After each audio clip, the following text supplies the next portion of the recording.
What's up, Embody? Today I have Stephen D20 in the Yours Truly virtual studio for the record-setting fourth time.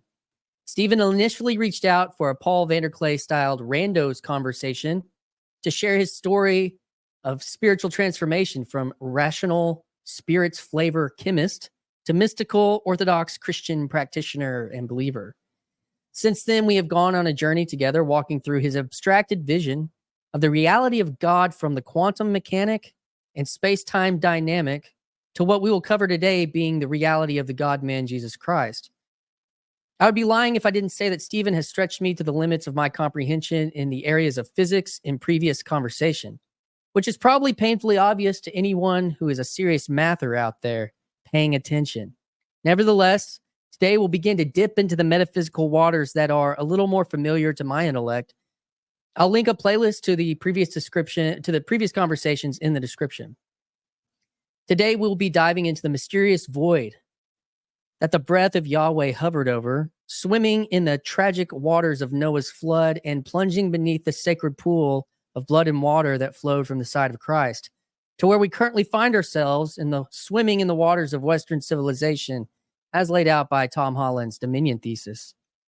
Help support this podcast with a like and subscribe, and if it makes sense, share it with a friend. And if you find this endeavor worthwhile, support yours truly financially by becoming a channel member. I've had some fun writing this intro, so let's not belabor this any further. Sit back and enjoy some conversation craft here today on the Yours Truly podcast. So without any further delay, I give you Stephen Osborn, D20. Hi, this is Christian Baxter, and you're listening to Yours Truly, a place we go to think out loud.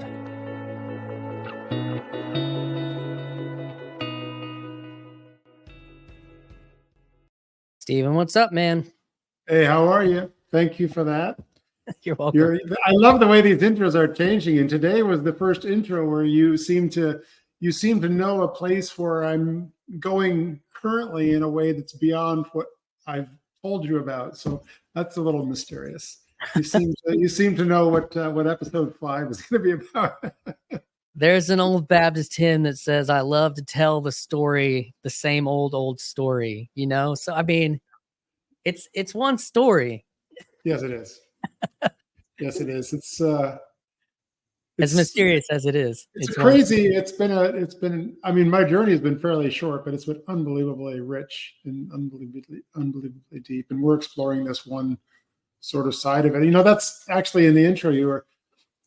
This thing that happened is I was getting involved in Christianity and learning Christianity is like you suddenly realize that the true reality is not the reality you're living in, but is a different, is the reality that God is in. And since before my conversion, or 2 years ago, the physical universe was by God, so to speak. I think that one of the things that we're doing with this is we're saying that I believed in a reality that we think of it as abstracted, but I truly thought of the physical reality as the real thing, and our perception of that reality is the thing that's unreal.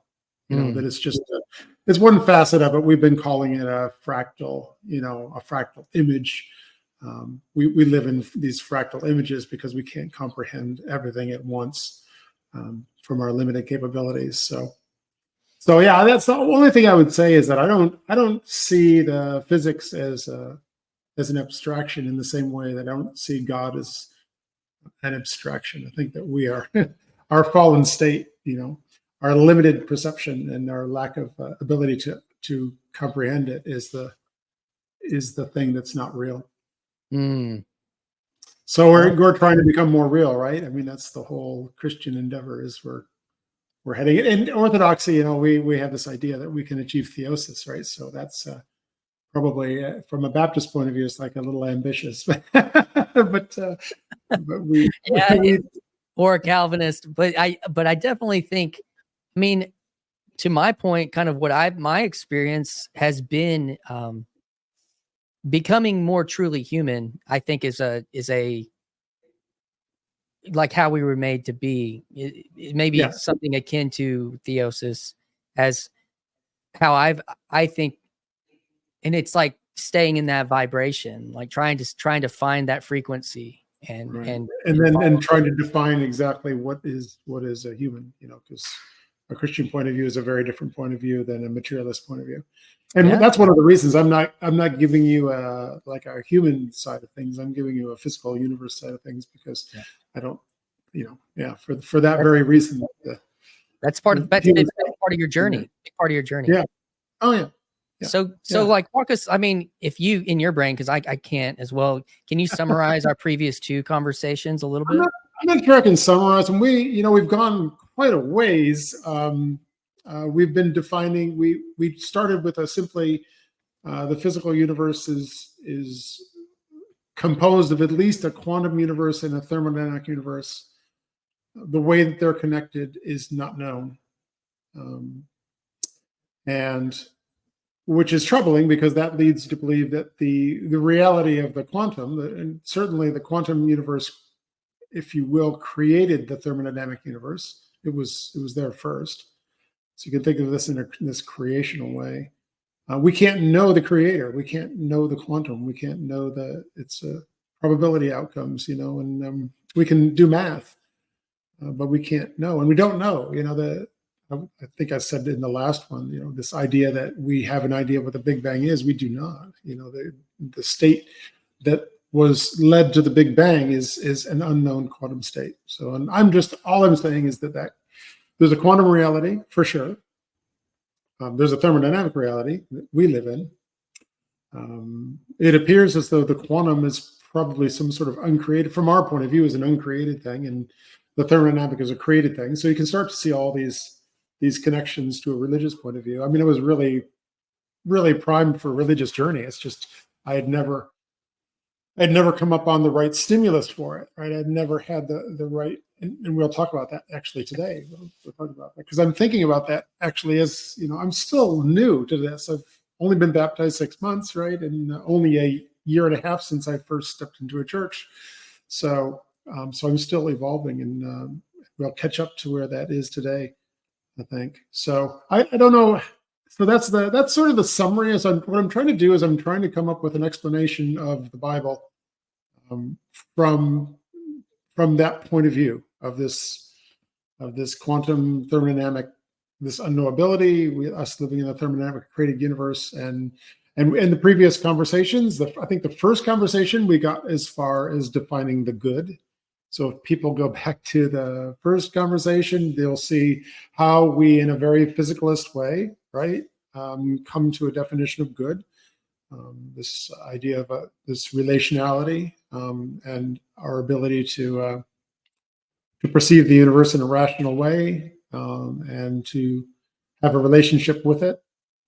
And then in the last one, at the end of the last one, I think we came to the idea of what God is, right? And we hinted at it just now, this sort of unknowable quantum thing, but also the idea that the unknowable thing might also be the non-thinginess of pure relationality, right? Relationship is not a thing. It's a state, it's between things, and you can't quantify it, and it doesn't have a created existence. It seems to have sort of an uncreated existence. It's there. It is always there. And so I think we got to the idea of the quantum universe creating the thermodynamic universe, and that we are in the thermodynamic, and that God is in the quantum, and there's a relationship between the two.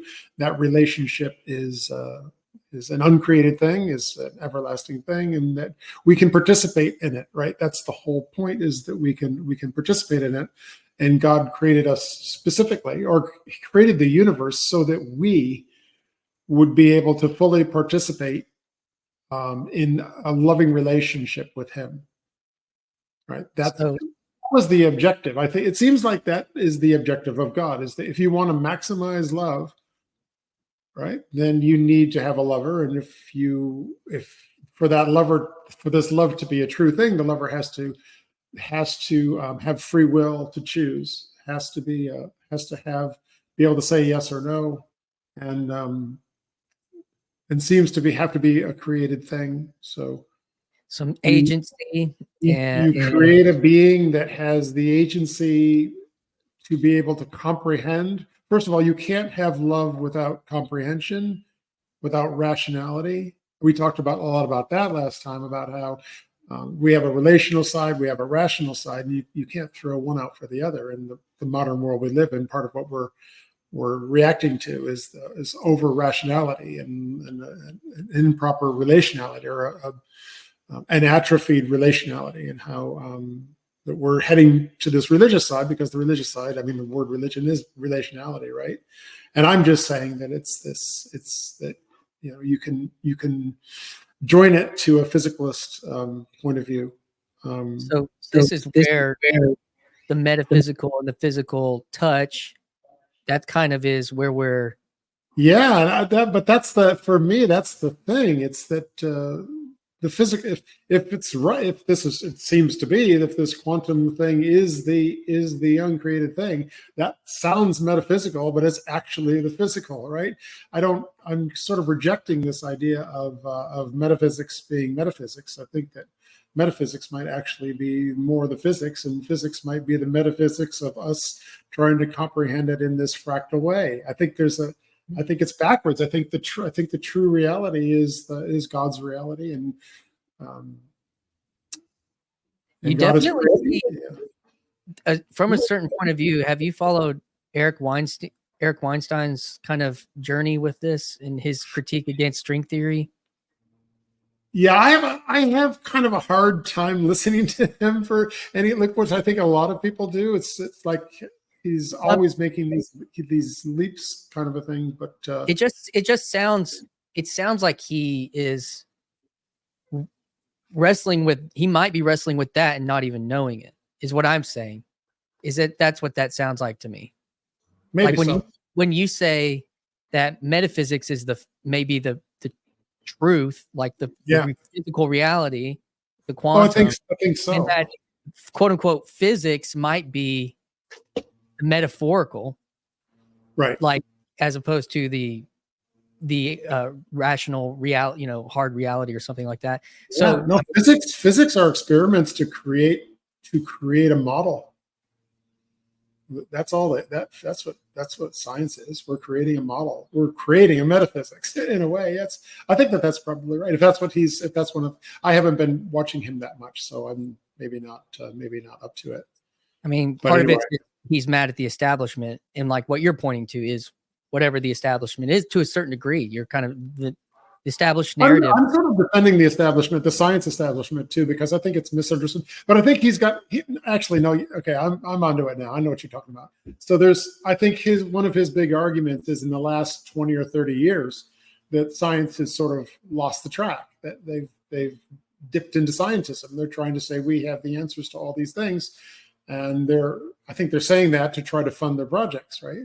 They have these very expensive projects, and how do you get people excited about it? You tell them you're going to answer the questions of the universe, and then maybe they'll pay for the machine you need to get the next project done. And so science becomes scientism. Science becomes something that it was never intended to be. It's supposed to be purely, let's do some experiments and let's create a better model, knowing the model is wrong.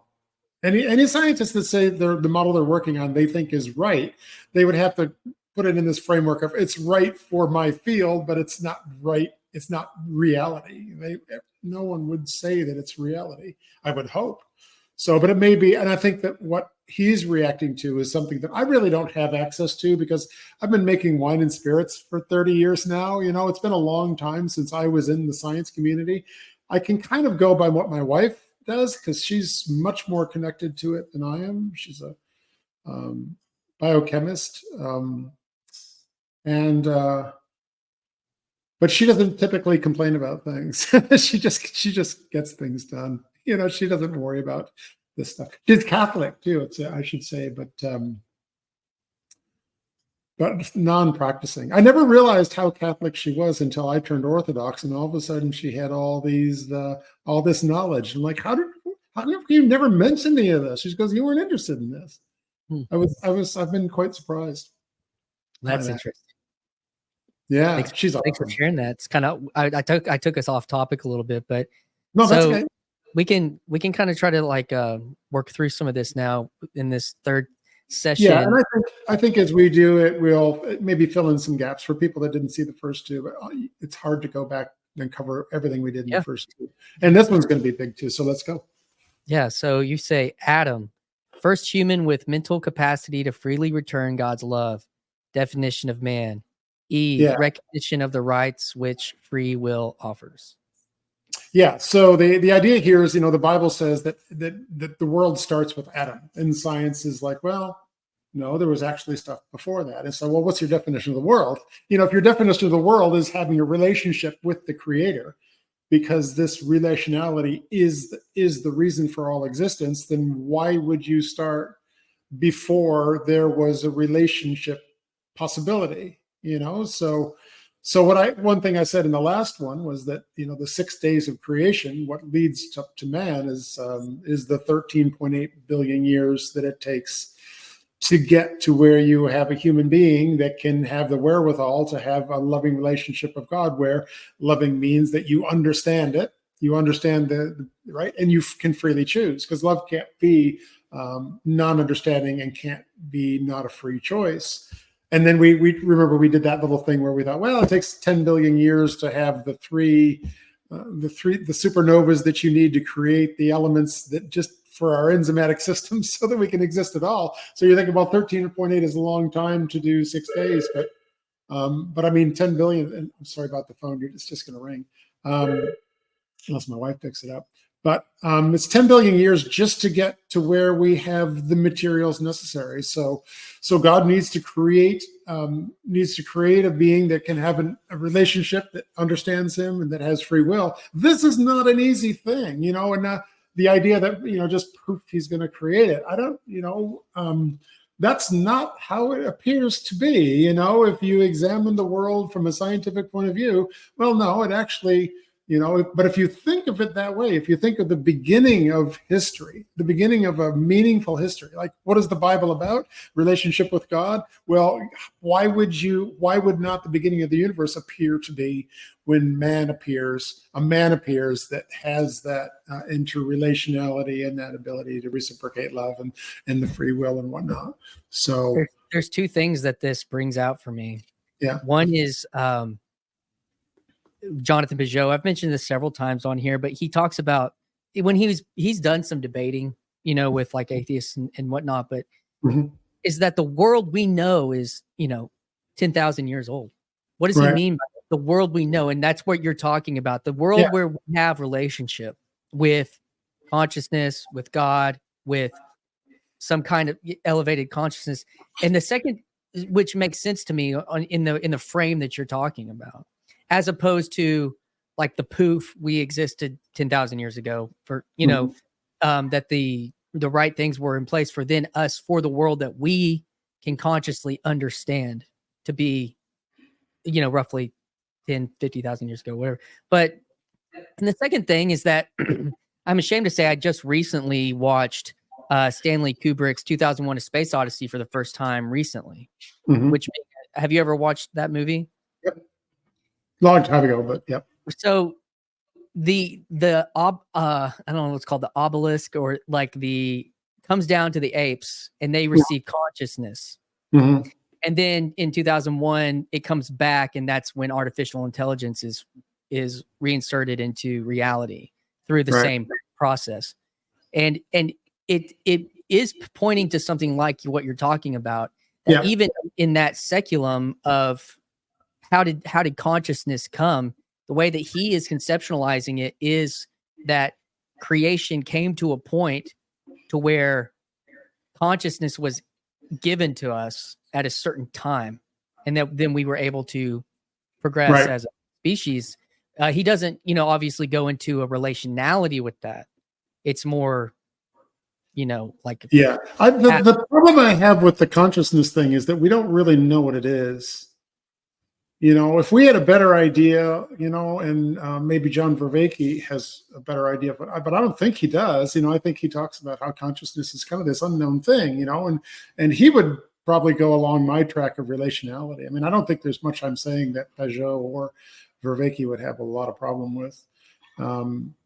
But the lack of idea of what exactly consciousness is, and if you're gonna dive into a theory of consciousness, the models are just not good. You're so likely to be wrong. I mean, you're so likely to be wrong. And our physical models are actually getting better. I wouldn't be doing this if I didn't think that the physical models, well, I wouldn't be doing this because I wouldn't be Christian if the physical models weren't getting close enough to to this biblical model. And that kind of makes you think, well, this is probably getting pretty close to something real, because it's from these two very different points of view, we're converging on the same place. I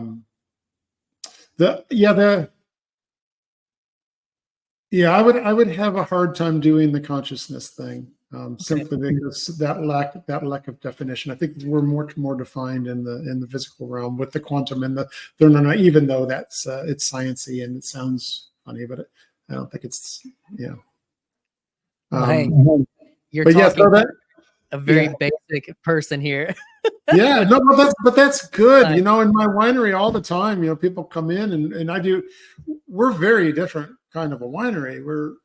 We're probably the only U.S. winery that doesn't chemically alter the nature of wine, right? And that's not an easy road to go down. Don't do it, and make the normal wine. But when people come in and they say, well, I know a lot about wine, I'm like, oh boy, here we go, because I'm going to have to knock down a lot of myths about wine that have been created by the industry in order to just get to a beginning point. If somebody comes in and says, oh, I don't know anything about wine, I'm saying, oh, this is great. It's perfect, so I can give you this larger view, right? I can give you this bigger view. I guess I'm sort of doing that with you in a way. I'm giving you this big view, right? That you're nestled within, and you thought you were in the big view, but I'm showing you how you're just in this. You're just in this piece of it. Although that's probably a bad analogy, because I think in the case of what we're talking about, I think that the thing that you're nestled in is exactly the big view that I'm talking about, which is why we can have a conversation. That word gets tossed around pretty easily, though, I think is what you're saying, like consciousness. And then if you technically, I don't like it's not a helpful term, I think is what you're pushing on. Yeah, and this latest idea that it's a quantum event in the microtubules and the, maybe. And so but all I would say is, okay, well, you're discovering that the quantum seems to be at the base of consciousness, and then say, well, that's kind of, it kind of will get to where the ideas that we're talking about are. But yeah, so Adam is simply the starting point, because he's the first human that has the capability to do what man was created to do, and be in a loving relationship with God and reciprocate and understand God enough that you can choose, and then have the ability to choose. And then Eve, like you had mentioned, Eve is there to say, hey, we have a right, we have an ability to choose here. We shouldn't. We should think about this a little, or we should explore this possibly. It seems to be like a human right? Like it's almost like this human right we have in order to choose. And I don't really want to get into the how is she deceived, and is this the devil, or is this what exactly is causing all that? My only point is that Adam ends up making sort of what we would say is the wrong choice, but that's the point of free will. I mean, if you can't go through the drama of making the wrong choices, then how would you really become fully human in the way that we think? So I don't think we think we're like Adam. I think that we think we're more like Adam trying to recover from making the wrong decision, and all the adventures we go through are the adventures of trying to fix making the wrong choice, but without making mistakes. How are you going to learn? And not that I'm a proponent of the fall, but without the fall, we wouldn't have any of the reality that we live in. Right. So Eve is there to I think Matthew Pageau, right? He talks a lot about Eve, and I think he's about to come out with a book that says a lot about Eve offering. That is, I think she's about, Adam is on board. He's going to do whatever, and but can you freely love if you are just on board, right? So you have free will, and Eve's point is let's exercise it, and I think if you talk to anybody that has had what they would say is a good life, I think one of the things they'll say is that they made a whole lot of mistakes, and it was only through making all those mistakes that they ended up on a path that was the good path, and that's because we don't have because we're in this state of free will. We have to. There's so many ways to choose to be wrong, right? And it's easy to do. I don't know if that's a good, but I think that there's something about Eve is that she's saying, hey, wait a minute, we have free will, we have a choice here, and we have a real choice. We can love God or we can. Well, I don't know that she ever thinks we're not going to love God. I think she just it's like a lot of things we do. We make a decision. We think it's the good decision. We're sure, right? We're so sure this is the right thing to do. And it's a little crooked, but it's not so crooked that, we don't sleep at night. And then we're going down that little bit of crooked. And then we get to a point where we do the same thing again. We're like, oh, here's a decision. That's a little bit wrong, but it's pretty good. And after a while, how did I get so crooked? How did I get so far off the path? I think it's one of the ways that we end up failing so many times, is that these incremental changes, that lead to bad places, and Yeah. we don't examine this. We don't examine. We're so sure we're right. That's what we do. We're so sure we're right that we don't see the little faults, and we get way far down a path where we've done fault after fault after fault, and all of a sudden, we're in the wrong place. Yeah, and that's very painful to undo, to straighten out the crook. And it's hard. You want to defend it, don't you? Yeah. You want to defend it. I was giving a presentation at my church last weekend. We have this after coffee hour, right? We have this in-depth orthodoxy, right? And you can imagine I'm a pretty big proponent of that. In fact, the priest has a hard time getting anyone other than me. I have all these presentations, and I was last week I was getting my presentation ready, and I think I investigate pretty well. Not great, but I do pretty well. And the presentation I'm going to give has sort of two themes that in the end come together to show you something beautiful. Like Christianity, physics come together. It's but the two themes, and about 5 days, I've been working on this presentation for a month, and about 5 days before that presentation, I realized that one of the themes is just clearly wrong. It's just like it's just fundamentally wrong. It's like I keep reading and reading. Also, this is just all of a sudden it glows, right? It glows with wrongness. It's that you have the grace to see this thing. And I remember, and for the first like a tenth of a second, or I don't know how long it was, a very short period of time, I thought maybe I should just do it anyway. And then yeah, right. It's crazy, how crazy is that? I'm going to get it in front of my parish and just see. Of course, it thankfully didn't last very long, and I ended up changing the presentation. But you got to be.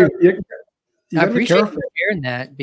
Because there are certain ways of viewing the world that,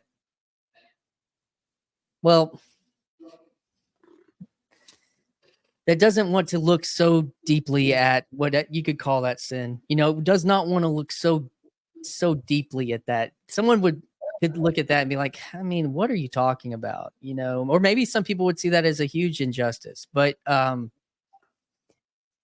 it's interesting the things that we're tempted, to make those compromises on, which is a great way to lead us in, because the Eve thing about choice, and then we're kind of like in this conversation around sin, and then the next piece that you have here is Noah as survivor of the flood apocalypse, knows that there are natural laws which must be followed to exist in relation to God. Laws that, when followed, allow you to exist in effect outside of death, in alignment with God, perceived as the good. He realizes the mistake of Adam. So, Yeah, so there's a flood. So there's rules, and these rules have gigantic consequences, right? And then maybe things are going wrong, things are going wrong, things are going on. All of a sudden, whatever it is, whatever the natural law is, whatever the law of the creator is, it becomes immediately apparent when something like the flood happens. And so one of the things I think Noah does from the flood is like, okay, there's some kind of law here. Now, in my point of view, at that point, it's natural law. It's just natural law. Why don't you kill people? Because when you work together, you get things done. But the whole sort of naturalist kind of a view of things.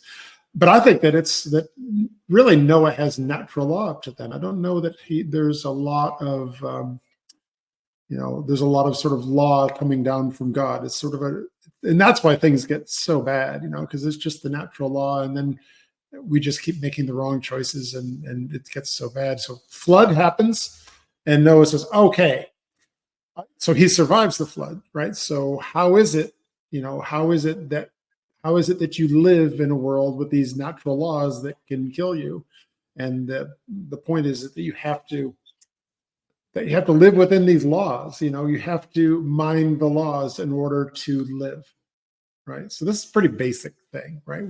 You can't drink poison and expect to live. So one of the natural laws is don't drink poison, right? So, but then what happens when Noah leaves the ark is what he does is he offers a sacrifice, and it's a sacrifice of what is it? He burns a calf or something, right? Or he does the calf and offers the aroma, right? So he offers the aroma up, and that's seems like to be a big thing. He builds an altar and sacrifices a burnt offering. And then what happens? The Lord smells the offering and says, I'll never do this to mankind again. So this, from my point of view, this is like the first outside of natural law. This is like the first place where God says, now, I may be wrong about this. You can correct me on the biblical stuff, but it's the first time that God says, okay, and God didn't come up with this rule. I mean, it seems like the rule existed, right? And we have this idea of these aromatics, right? In the Orthodox Church, we spend a lot of time burning incense, right? And so there's this law that's outside of what appears to be what we thought was the natural law, that appears to be coming down from the Creator, that if we offer up these sacrifices that smell good, right, that then at least something as bad as the flood won't happen again. Yeah, it's sort of leading to all the Mosaic law. We're getting, but it's just the first instance where, and it's such a crazy thing because the first prayer that an Orthodox priest does, the invocation, is we're going to offer you some incense and please send us your grace. It's Noah. Right? It's the first, we go right back to the primordial. And how did I get to the Orthodox Church? I was using incenses to flavor spirits. Yeah. Right?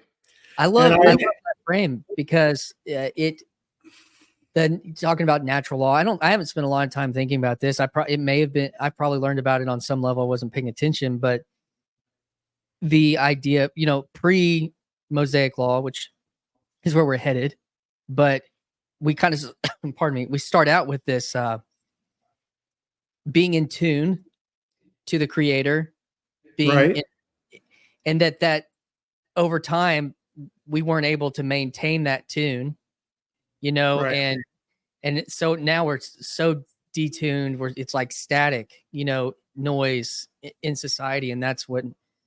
And there wasn't a way to find that. There wasn't a very clear way, apparently, to find that tune, and only one man and his family was apparently in tune to that in the mythos, in the story. Right. And Was good. It was well enough aligned, was well enough aligned with natural law. Yeah. But it appears to be natural law, right? It's not, yeah. You're kicked out of the garden. You're kicked way out of the garden, when Cain, and now you're in the thorns, now you're way out.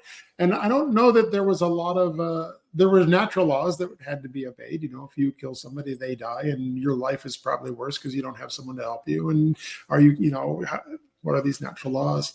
But it seems to me as this is the first one, and I'm not sure how it comes about, but God doesn't tell him to build an altar and burn the calf, right? He does that. Well, Cain and Abel, that story. Yeah, right. They were offering sacrifices, right? So there was a place for that relationship to be manifest through sacrifice, and so there was that tradition, and there was that. But so let's talk about that a second, because I have a weird theory on that. That Abel, his sacrifice is not a burned sacrifice. Is it just a sacrificed lamb, or is it a cooked? Does he cook it? Is it on a fire? I don't know. I don't know. We'd have to get some of our. Cain's sacrifice was burnt. Well, his was the grain. Yeah, but it was baked or something. I don't recall. But anyway, somehow I think that. So I'll just put this as an aside. This is a 1-minute thing, and it'll probably be torn to shreds by whoever, if anybody watches this. But I think that the idea is that Cain is offering this grain sacrifice, which is not a blood sacrifice, right? This is a lesser sacrifice, but he roasts it to try to get an aroma, right? To try to imitate. He's trying to cover it up. He's trying to cover up that this thing is lesser by turning it into this aromatic thing that God will say, because God likes aromatics. But that's just and I think I must have been reading something that said that Abel wasn't doing that and Cain did it, or maybe it's simply that Cain was being deceptive by offering up a meat offering, the aroma of a meat offering, but it wasn't meat. A simulacrum. Yeah, simulacrum. Right. Yeah, that's really interesting. I'd never thought about that related to that. You might be trying to, Yeah, no, I've never heard anyone say that, and I thought of it. I was reading something. Oh, that's what was wrong with the gift. He was imitating. You're definitely going to bring that perspective to the text. Maybe it's because I had read that thing about Noah, and so it was right. It was right in my head. So Noah builds an altar and sacrifices burnt offerings. The Lord smells the aroma and says, "Never again will I curse the ground because of men." So this is a covenant. That's a covenant. Yeah. Yep. It's a personal understanding of Noah, of a new type of natural law, codifying alignment with God. Right. It's a covenant with God. We still burn incense at liturgy in order that God might send His grace. And and this is my religious realization. I'm basically a Noah figure, right? I'm in the Noah-esque kind of a thing. I started making offerings, and I knew it too. I think I told you that when I first was doing this, I was in my little lab in the back, burning this stuff and flavoring spirits. And I had this idea, I should take it out into the main room here. Like I'm in this big room, it's like a little cathedral. And I should burn it in here just because the smoke would rise to this high space. Well, and I did it. Like, what am I doing? Is that irrational or is it rational? No, I think it's rational.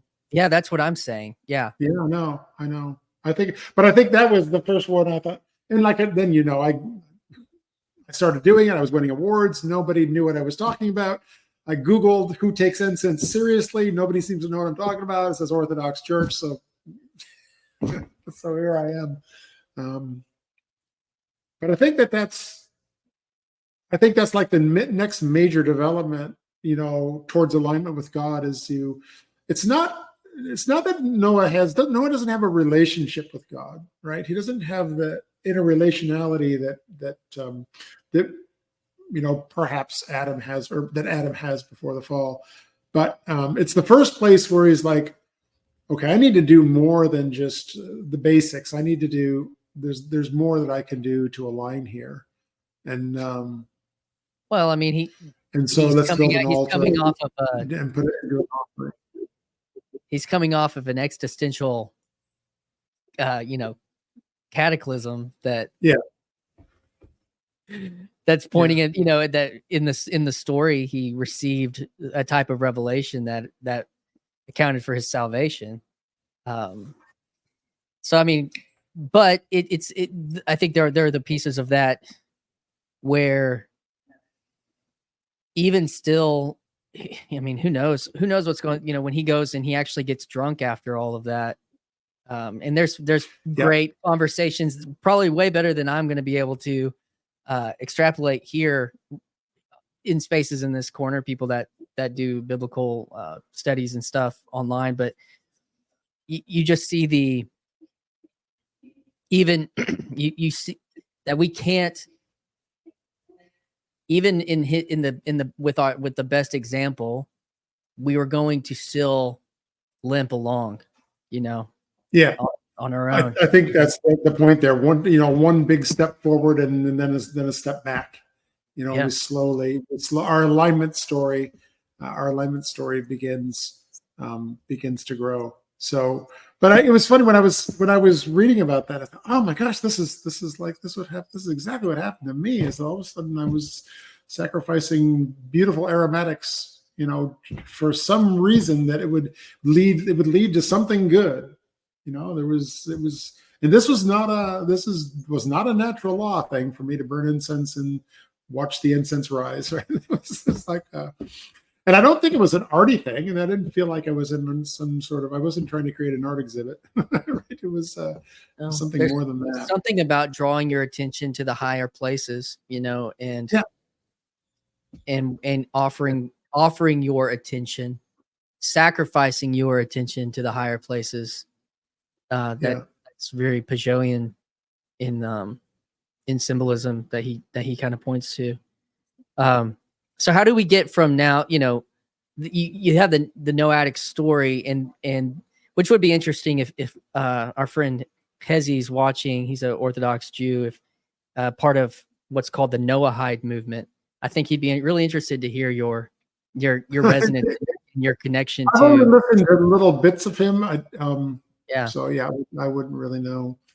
I have 2 recorded conversations with him that if you wanted to hear him unpack some of that more, you could check out one of those. But then you get into this lineage because our aim is to get to the Christian. Yeah, well, we're trying. So next, I think so that was really where I came in. And it's so funny too, because as I sort of progressed in Orthodoxy, I went through sort of various stages, right? I remember them quite well because it's only been a year. And now that I'm, reading the Old Testament, I'm like, this is what happened to me. I did these same sort of levels. I remember being, and I didn't hit on Noah early on, but I hit on Melchizedek early on. There was something, it was very, and it is kind of striking because very mysterious, right? Melchizedek is I guess blessing Abraham, and Abraham is offering tithes, and Melchizedek is an uncreated thing. He has no lineage. So you're thinking, well, is Melchizedek God? No, he's not God. He's a priest. So is he a prefiguration of Christ, or is it Christ, or is the prefiguration in Christ the same thing, or exactly what it is? But it never says it like that. And the Bible wouldn't say it like that. It's laying out this thing. But I think Melchizedek comes, and I remember I was in in a liturgy, and the reader was reading a part of of Hebrews. I think it's Hebrews 7. Might be 11. The Great Hall of Faith, or 12. It's 11 or 12, where it walks through the great cloud of witnesses. Is that, or it might be earlier and might be talking about the line of 11 is the faith. I don't know. I know very little, so don't make this sound like I know a lot of. I just happen to know this one. So I think it's 7. But anyway, that's where the whole Melchizedek story comes out. And I remember in liturgy, and the reader was reading this, I remember who it was. I remember the tone of voice. I remember everything, because when he was saying this Melchizedek interaction, I was just like, oh, this is I need to really listen to this. And I even went and took a picture of it. But I think that Melchizedek is just the archetype of interrelational being, right? He's got the interrelational aspect of existing with God. He's got that. I don't know that we get the impression.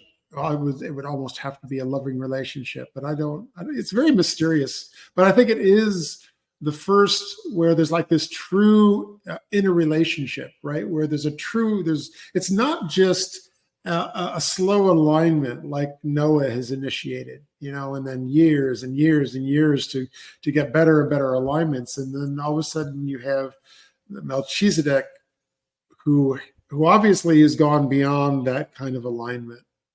He's gone to a relational. He's obviously in some kind of strong relational aspect, because we look back on it, we see God or we see Christ, or exactly what is this mysterious guy? He's not a human. Is he a human being? He doesn't seem to be a human being. But I think that's the first place where we get, so in the progress of the world, as we're getting towards Christ and what that is, Melchizedek is the first step where we this interrelational being, kind of like he's archetypal. He's totally archetypical. That's all that he is. But he's interacting with Abraham, and Abraham appears to be in very strong alignment with God, because the alignment has reached a certain. And maybe it's that Abraham has reached such an alignment that the next step is interrelationality, right? So we're stepping from aligning towards something to being we're going over that edge into a relationship with the thing, and he has sort of a proto relationship, right? God says go and do these things. But they're not. It's not like there's a lot of conversation, right? It's like go do these things, and Abraham is. It's not just an alignment. I think that's important. He needs to be seeing that there's a relationship, right? So that you would believe, or if someone said, go and do this completely different thing, that you would do it. It's not that you're aligned towards the ideas, is that you have a relationship with the ideas. There's more of an imperative to do it, or there's more you'll go along with it much easier if you're in relationship with the idea than if you're just thinking it's a good idea. Yeah, the story of Abraham is one of relationship with God, like an ongoing back and forth. You kind of see, not just kind of like build the ark, not just, name the animals, even though there seemed to be, well, obviously with Adam, there was like this intimacy, but then by the time you get to Abraham, it's, if Melchizedek had a fundamental relationality of sorts, we don't know about it. But in the story of Abraham, you start to see this fundamental relationality between a man and God. I think that's the thing, though, that the Melchizedek is offering that, or Melchizedek is offering that to Abraham, and Abraham is receiving the ability, this first ability to be interrelational with God, to have a relationship with God. Now, it's not a perfect relationship, but this is just the first. We've gone. We're making quite a headways at this point back to the Adam in the pre-fallen state, right? Yeah. We're getting towards, and yeah. Well, there's the call, and then there's the covenant. Well, actually, then there's even betrayal, and then there's covenant, and then you have the promise kept. But then there's this other piece that's like at the end where his faith is constantly being tested, and he's constantly failing, in certain ways. Yeah. And then it comes to this point like that then is something that could be that many times is extrapolated onto, the metaphor of Christ. But before that, there's the person of Abraham and the relationship between God and him about trust, like a form of like ultimate trust.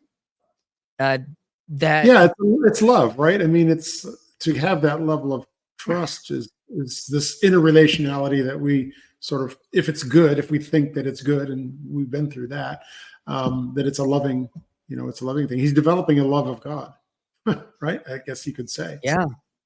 But it doesn't seem like to be an outright like love. It seems to be this testing kind of love or something. Maybe. It is, and it's also it also, we talk about sacrifice, but we're talking about like a deeper form of putting off or even possibly your inheritance. Like, what does it mean to offer up your inheritance to God? Mm-hmm. And that like the depth of trust, the depth of faith to. Well, the inheritance is a thing that takes place through time. Yep. If you're offering up your lineage, maybe that's because you're entering a non-time space of relationship. Mm. Maybe it's like a metaphorical to the idea of that this relationship is outside of time, and that offering your lineage up to the relationship is sort of indicating that you're placing more value on the timeless love than you are on the timeful, lineage. Well, that would have probably been that radically revolutionary or, ahead of probably any philosophy to that point, or any way of to believe that somehow trusting in that time in the thing that transcends time, trusting your inheritance with that is going and it also has to do, right, because God says it's not just going to be your tribe, it's going to be other tribes. So now these are things that you really don't have any skin in the game with, without your lineage. Now he's saying you're going to be the head of even these lineages that you have, that you aren't the founder of, right? And that gets you back to the same ideas, that we've gone beyond the idea of a timeful lineage. We've gone into a relationality where everybody is going to be included in this relationship, because it's not about lineage anymore. There's going to be a time beyond lineage, right? There's going to be a time when your genetics don't matter. Well, that would speak to, that jumping ahead to, there is now therefore no Greek nor Jew nor Gentile, man or woman. That's Christ speaking. I don't know if that's what you're pointing at, but all of those things. Let me just read because I don't even know. Let's see what this says. It says Abraham is the first created priest. So he's created. He's now a priest, right? Yeah, he's the priest, right? Of the archetype of Melchizedek. So he's not the archetype, he's a type, right? And showing the way to God, a calling to the priesthood, maximized alignment. So we've gone. I think we at maximum alignment. You're also crossing over into sort of relationality. You're definitely getting into the relationality part of the thing.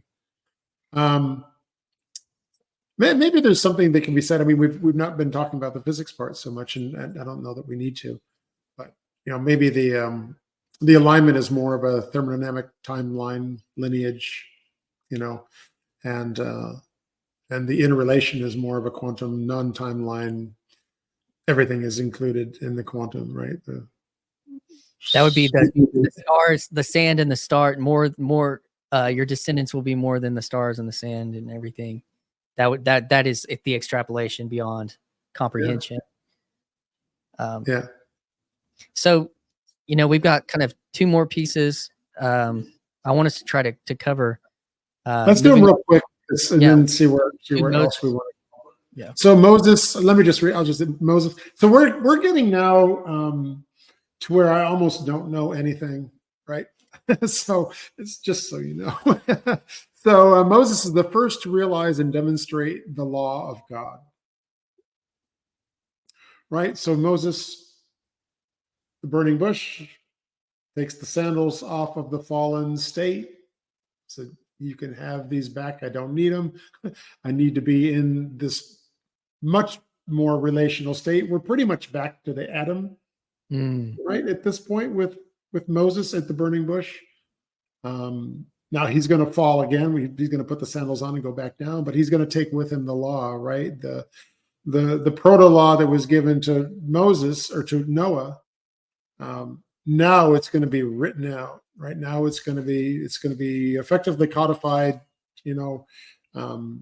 So here it is,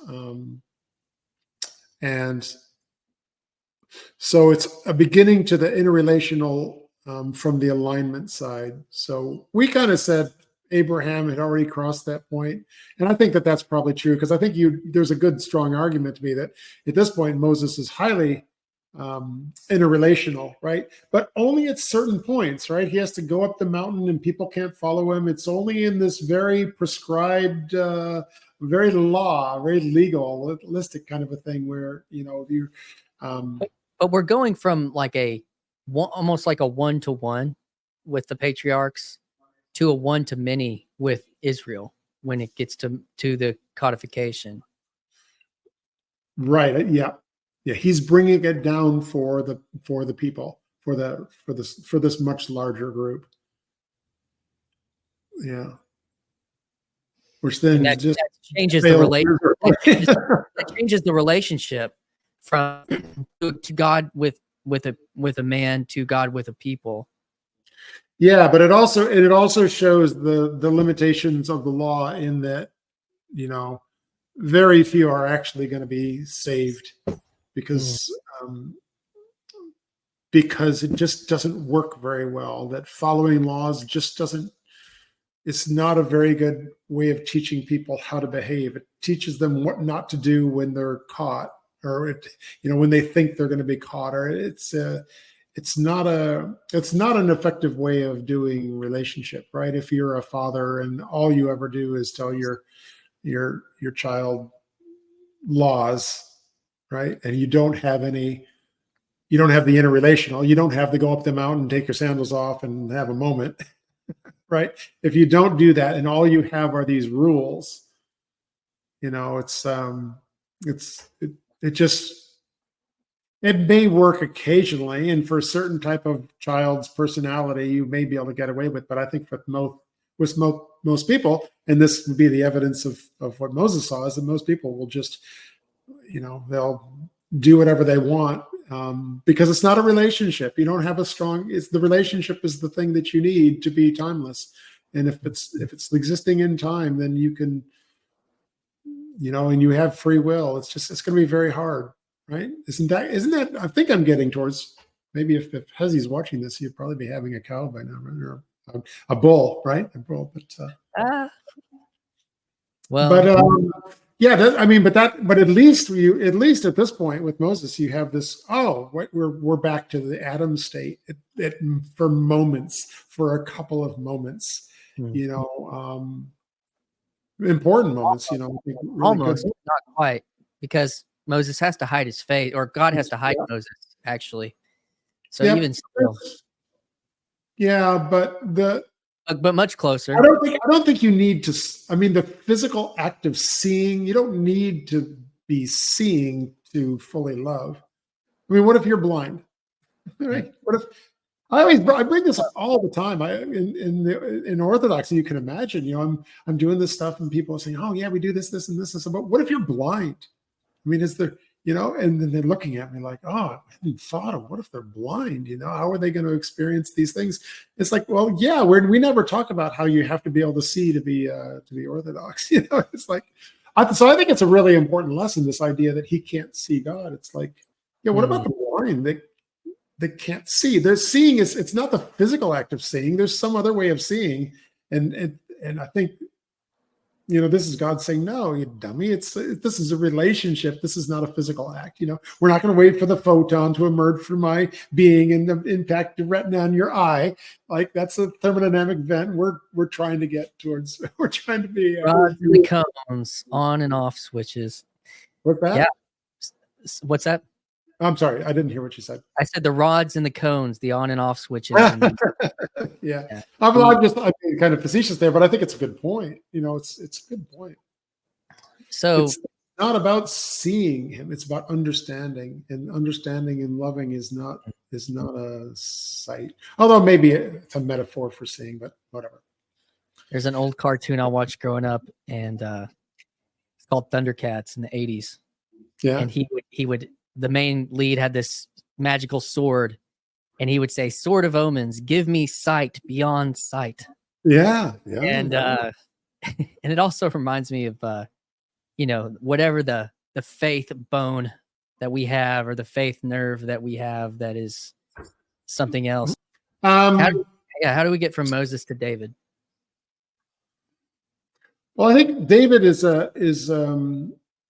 about this completion of the development, or he's really developing things quickly. So what I've written here is David further develops the inner relationship with God and fully understands that it can save him from death in a battle and from his enemies. So that the relationship is a timeless thing. It's a deathless thing, and he's saying that if he develops an in relationship with God, that he can get to the point where your enemies can't touch you, because you have a God that will protect you, and you're in this interrelational state. And even though you exist in time and you will die, that this interrelational state will not, and that's a powerful thing. It's a very powerful thing, right? So it's a powerful ally to have. If you. The contrast in the stories to me is something like the way that David wrestles with his sin is so intimate. In a way that seems, I mean, it kind of harkens back to Abraham in a way, but it just seems like he's also a king. He's a king archetype, and he's not a priest archetype. Right. But you see him wrestling with his failure in a way that I don't know. I don't, off the top of my head, I don't see it wrestled with in similar ways. Not from the prophets. The prophets are the one to speak a type of judgment on the people. But you see David speaking judgment on himself.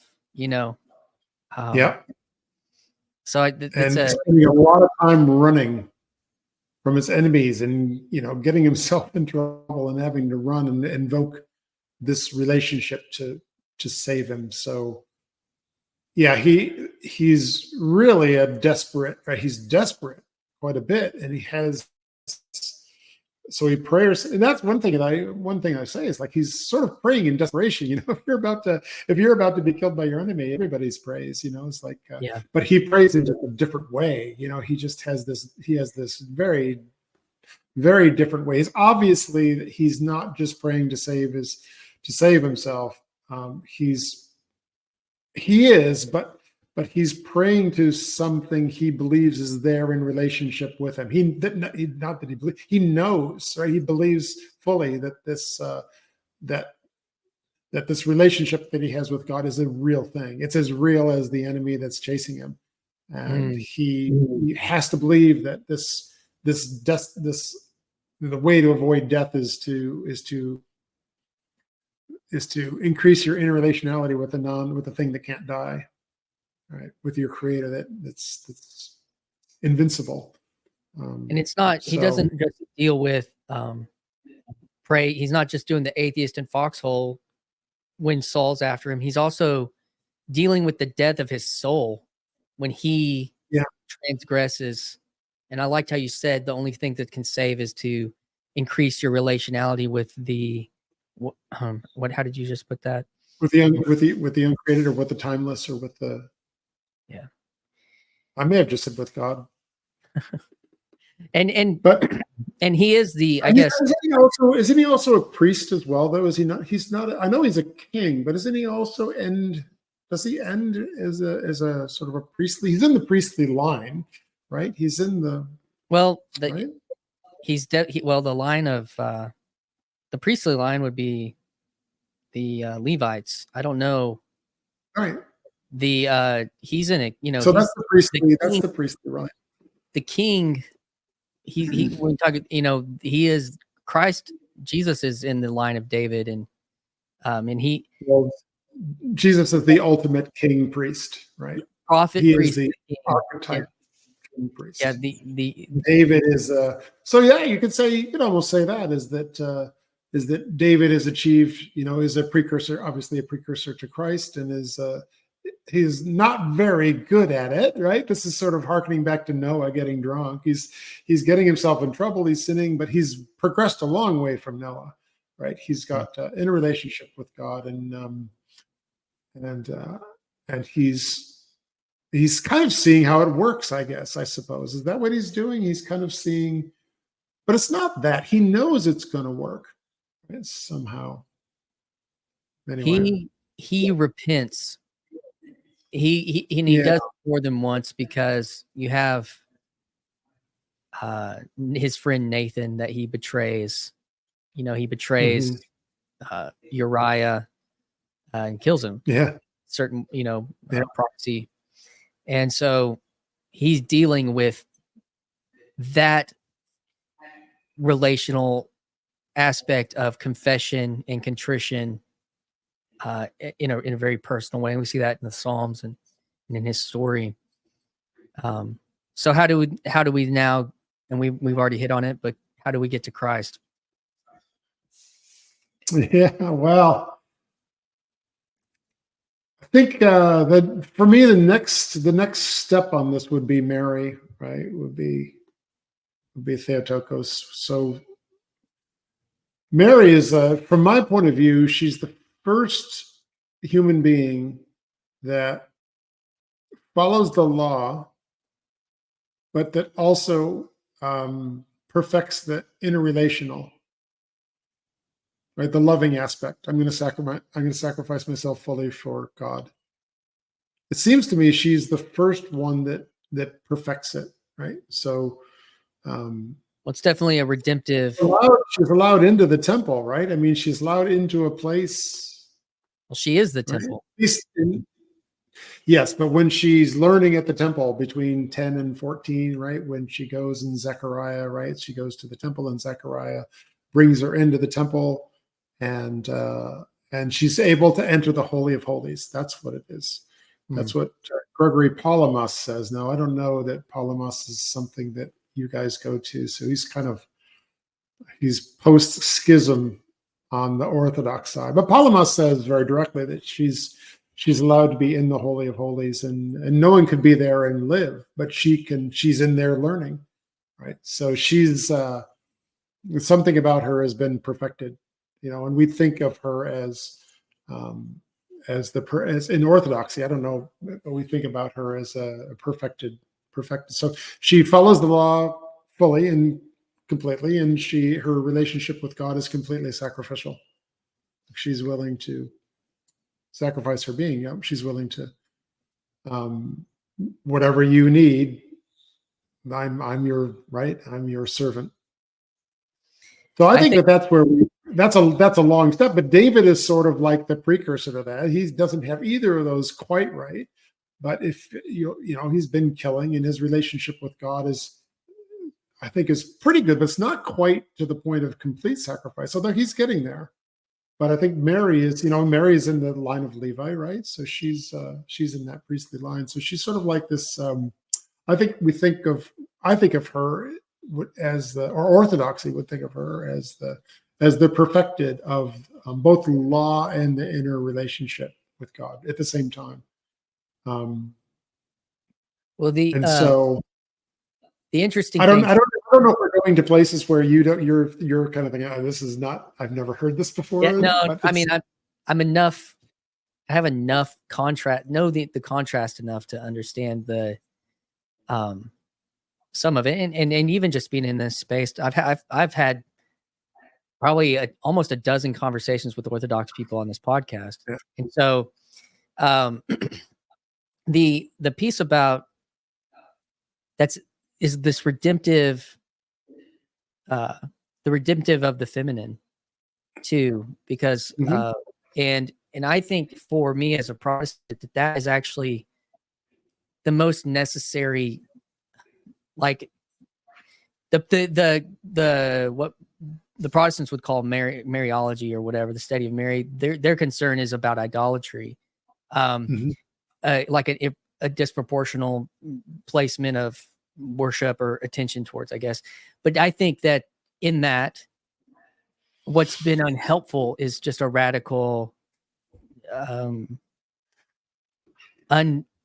unconnected and unobserved relationship to the divine feminine that we see in scripture and that we see in all of creation, that because of that rejection of certain theology, we lose something that I think is the heart of understanding and the heart of wisdom within that tradition. That's how I would frame it. I don't know if that's helpful or not. But.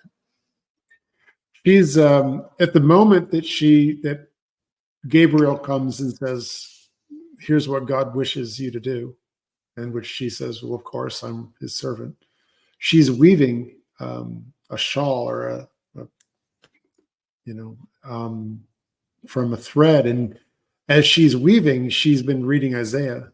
So Isaiah is the prophecy of Christ. Right? Yeah. Yeah.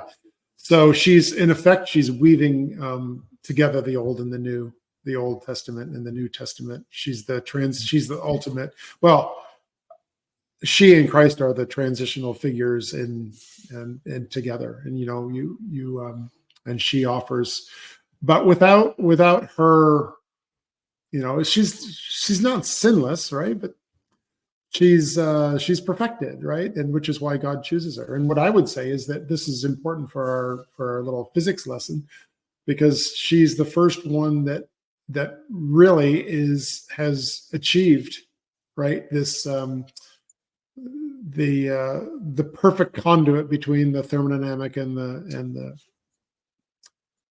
right, and the is that she's the perfect conduit. She understands she has the relationship with she has the quantum aspects. She offers herself to the service of the Creator in the fully loving relationship. She's fully in for the first time that a human being has achieved that. So from the point of view of a God trying to create a perfect relationship of love, Mary is the first one that where that perfection has been achieved. Right. I think she is a created being. She's not an uncreated being. Remember what we said in the very beginning is that he's trying to create a relationship to maximize love. And to do that, you need to have a being that will choose love freely. She obviously does that understands the God that you're loving. And she obviously understands that. And the idea that she has to, that she's following the law completely, I guess that's just a submissive kind of a thing, or I'm doing thy will, thy will be done. So she's doing the will of the law, which was given from God through Moses, but then offering that we're going to, this is a moment of a change from the lineage is going to be important to the relationship is going to be important. Well, I think we could take it all the way back to our first point with Eve. The recognition of rights, which free will offers, is the choice. Like, this is the redemption of that, is the choice to not Yeah. be and the choice to be that conduit, and she makes that perfect choice, or that true choice, or that right She's choice. choosing the uncreated as she's creating the And uncreated. It's hard to even talk about this, isn't it? It's like because it's so dense. It's like everything is we get to happening. the edges of our experience and understanding. And so Yeah. from Mary to who is Jesus Christ, as we're kind of rounding this thing out. So he is the one that says that everybody has the ability to have this perfect relationship with God. Mary has proven that it's possible. And for all this time, we finally got the person that was capable of having that perfect. We got you roboting right now. Hold on a second. You kind of went into robot mode. Okay. Is it? So let me know if it's yeah, better. we're coming back around. Who is Christ? Yeah. So he's the first one that says, okay, humans, all right, children, okay, children, you've done it, right? Mary has shown that you are completely capable. If one of you can do it, all of you can do it. Now, she's an exceptional one, but what I'm going to offer is redemption for everyone. Now that you have shown that you have the capability, right, to completely understand. Now that we know, now that God knows that he's not in any way taking advantage, right? That you've freely chosen, and you've proven that you've learned how to choose correctly, or that you're choosing correctly of your own free will, but you know enough now that your choice is going to be this loving relationship. Now that we've done that, we know that not everybody is capable of doing that, but we're going to forgive you for your shortcomings, right? Your shortcomings to being like Mary. And we're going to offer, we're going to give you that ability to have that perfect relationship with God. Christ offers a perfect relationship with God. I think we can end it on that. For everyone, all. and it doesn't matter. It really doesn't matter what your shortcomings are, as long as you're willing to submit to the love, as long as you're willing to repent for damaging the love, right? All the things you do when you have perfect love. It's all the different things that we do as Christians to try the repentance, or the supplication, or whatever we're doing to try to have that better relationship with God. Jesus is the one that says, all right, I've become like you through Mary, who perfected this thing, and so I can become the perfect. Because he can't really come from a human that has gotten it wrong. It has to be someone that's gotten it right. But once he exists, then everyone can be offered that. Everyone can be offered that. You just have to you have to realize your shortcomings, and you have to submit to the love. You have to willingly submit to the relationship, right? That she's shown that I think God needs to see that one person at some point gets it, right? Because without that, how does he know? He can't just inflict it on people, because then it's not love. That's part of what goes wrong in the law. Is it's sort of an infliction of these laws, and it's like as we said, it's not a you can't force a relationship like that. But what Jesus is doing is he's not forcing relationship. He's saying, look, you guys are capable of a relationship now. I'm going to offer it to you, even though you're not ready for it. You just have to be willing to sacrifice, to repent. You just have to be willing to join in that love completely, right? And then everyone can have it. It doesn't matter if you're of the line of Mary. It doesn't matter if you're, it doesn't matter who you are. It's that you are you are redeemed if you join into that loving relationship that Mary has demonstrated as possible. From the quantum to the ultimate person and love and relationship.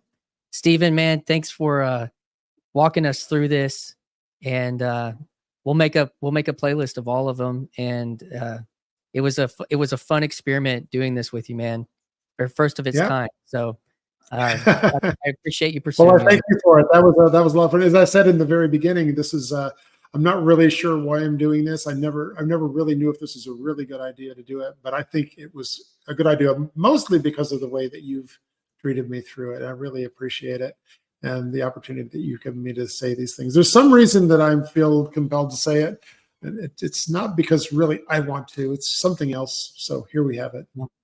This is yours truly, a place we go to think out loud. So I think it works, man. All right, dude. Yeah. Thanks. Thank you. Bye-bye.